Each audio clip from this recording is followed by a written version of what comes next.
Crunker.io is, I mean, it's been a big time waster of mine recently.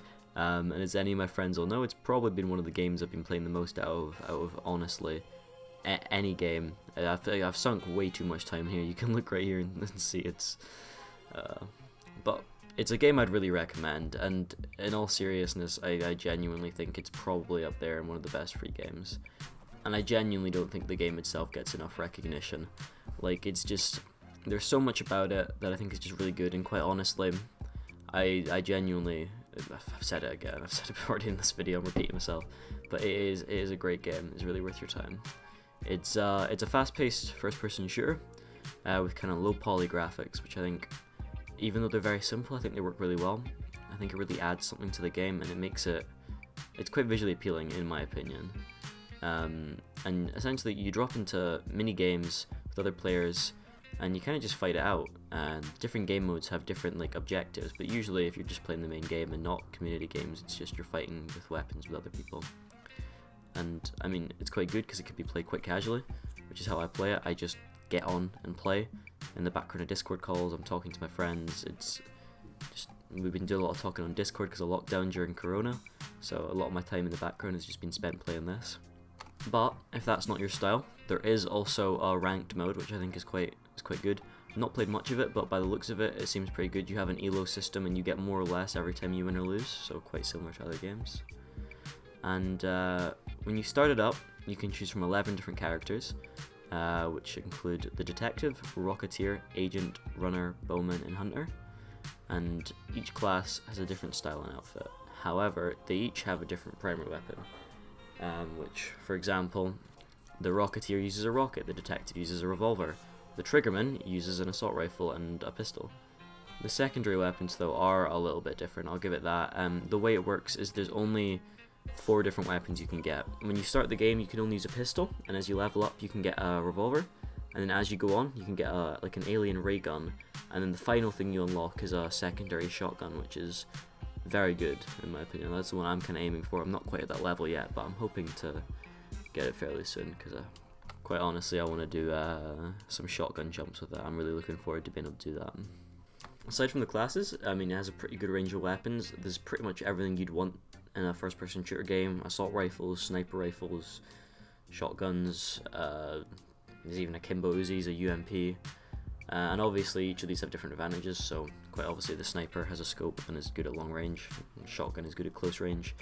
But the interesting thing is the shotgun is allow you to do like shotgun and rocket jumps. So if you shoot a rocket at your ground, or you jump and fire the shotgun on the ground, it launches you into the air quite high, which I think is very useful, and it allows for like a different way of playing the game, I guess. But it's also quite good because it has a low barrier of entry. Like anyone can pick up this game and hold their own. You might not be the best in the lobby, but I mean, it's very rare that you'll get like destroyed unless there's a hacker. There is a big emphasis though on being fast, like b-hopping with like sliding. There's a lot of different things that focuses on, and it's very important you get good at your movement in that game if you want to really start to kind of do well in lobbies and do really good. Another interesting thing about it is it does include a nuke, quite similar to it does in the Call of Duty games. You get a certain amount of kill streaks and you get it, which I've never achieved one. It is something that I am wanting, because it's like 25 kills in a game, and I usually get 25-ish to 30. Well, I get over 15, but something not uncommon for me to get that, but it just means I can't die, which can quite often be hard. The game also has a crazy selection of different maps to play on, as it includes its own map builder, which is genuinely quite fun to mess around with, but quite hard to master. It's quite confusing sometimes to make like a detailed map. But the developers have done a great job of making their own maps. A lot of them are inspired by CSGO. I can't lie, that doesn't make them bad. Just, you know, they definitely are inspired by CSGO. Now that I think about it, they edit them a little bit though. They edit them enough that it's unique in its own way for some of them. Some of them are just straight rips, though. I can't argue with that. However, in my opinion, it's when you start to get to the player-made maps that really take this game like above and beyond. It's just, they get so creative, and I mean, my favorite thing to do in this game is to jump on a community map Infected, because it's almost like Call of Duty Zombies mixed with Call of Duty Infected. Like, the players are the zombies, but you also need to kill the players to get points, to buy guns and doors to continue on through the map. I genuinely really like it, and I think it adds a lot.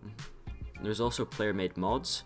Now, these mods are different. It's not necessarily like mods, like Minecraft mods. It's mods as in you can change how your guns look. You can download a CSGO pack that makes all the guns look like they're from CSGO.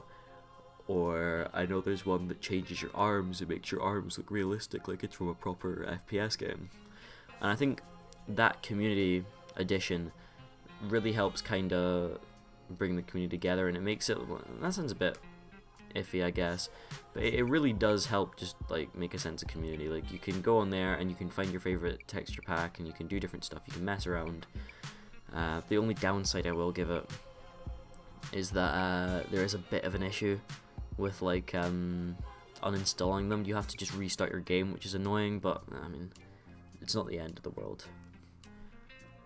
The biggest problem I have with Krunker overall, though, is definitely the hackers. It's so easy to get hacks, and I don't think it's a bad thing even at this point to hack in the game. I personally don't too often, but I mean, if you really want to, like, it's very hard to get a game where there's not a hacker, and getting hacks for it's very simple, not demanding or anything. So I wouldn't. If you're looking for a game to mess around and hack in, I know some people might call it scummy, but go ahead. I personally don't mind it, because it's not impossible to beat hackers because of the way the aimbot is set up. It is possible to dodge their aimbot, so I kind of have fun doing that, but I will admit it does get very annoying, so you know. So yeah, you can make that choice, not me. But on the positive sides of the game actually does have a decent esports community, surprisingly, and their Twitch channel is almost constantly streaming. And while you're never going to make like money to live off of, if you're quite good at the game, like, you can join small esports competitions and you chip in. It's like ECL and stuff on CSGO. You chip in a bit of money and you can come out with a bit of money as well. Sometimes it's no money to chip in at the start, like no entrance fee. Sometimes there is, but when you're playing at the low leagues, usually there's an entrance fee, and you're playing to get everyone else's entrance fee, which I quite like. I think it adds something to it. Anyway, to sum it all up, I think Krunker is very worth your time. I'll leave a link in the description about like where you can download it, where you can play it, just so you know, well, just so you know where you can find it. And if you could comment down below if you think I should do Krunker videos, because I really like the game, so I'd really definitely be down to do that. Not really sure what videos I'd be doing, but I mean, I can maybe figure something out. And yeah, feel free to check out my Discord, it'll be linked down below. It's not very active, I'm trying to make it more active. Maybe I'll do some, I don't know, different kinds of events or something during lockdown, because I'm kind of bored, so I'd definitely be down to do that. Maybe I'll do Krunker, who knows. And yeah, to end it all off, please make sure you like and subscribe. I don't usually say that in my videos, but yeah, I don't know, seems like a habit I should probably get into. Hope you enjoy the rest of the day, and I hope lockdown isn't affecting you too much.